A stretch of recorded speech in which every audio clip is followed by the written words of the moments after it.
الحمد للہ وکفا وسلام علی عبادہ الذین اصطفیٰ اما بعد۔ ناظرین کرام، آج ہم اس ویڈیو میں خطبہ کے بارے میں بتائیں گے کہ خطبہ کیا ہے۔ لفظ خطبہ خا کے پیش سے مصدر ہے۔ اس کا اطلاق اس کلام پر ہوتا ہے جس سے کسی کے ساتھ ہم کلام ہو، اور عرف شرع میں اس کلام سے عبارت ہے جو ذکر، تشہد اور درود اور وعظ و نصیحت پر مشتمل ہو۔ خطبہ نماز جمعہ میں شرط اور فرض ہے۔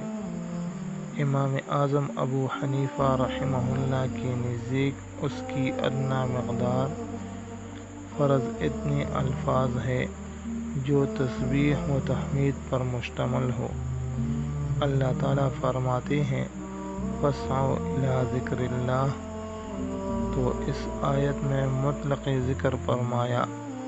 لمبی مقدار کلام میں جسے خطبہ کہا جائے اور مختصر کلام میں جسے خطبہ نہ کہا جائے کوئی فرق نہ کیا، تو ثابت ہوا کہ مطلق ذکر شرط ہے، لیکن رسول اللہ صلی اللہ علیہ وآلہ وسلم سے خطبہ کے نام سے جو منقول و ماثور ہے اور جسے آپ صلی اللہ علیہ وآلہ وسلم نے ہمیشہ پڑھا، اس کا پڑھنا یا واجب ہے یا سنت ہے۔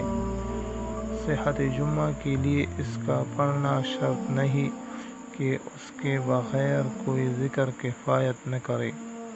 البتہ صاحبین رحمہم اللہ یہ کہتے ہیں کہ خطبہ کے لیے ذکر طویل ہونا شرط ہے جسے خطبہ کہا جائے، اور عرف میں صرف سبحان اللہ اور الحمدللہ کو خطبہ نہیں کہتے۔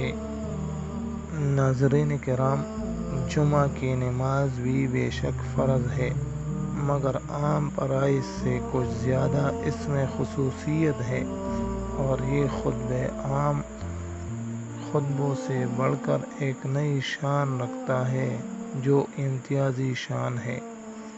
علماء فرماتے ہیں کہ ظہر کے 4 فرض ہیں، جمعہ کے 2 ہو جاتے ہیں۔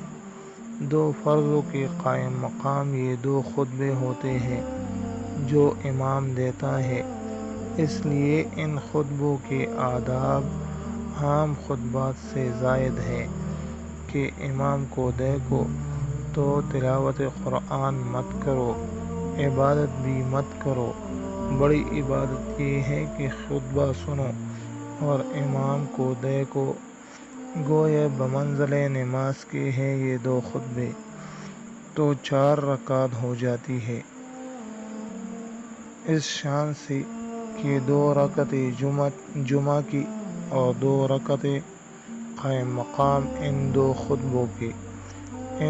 خطبوں کے آداب زیادہ رکھے گئے ہیں۔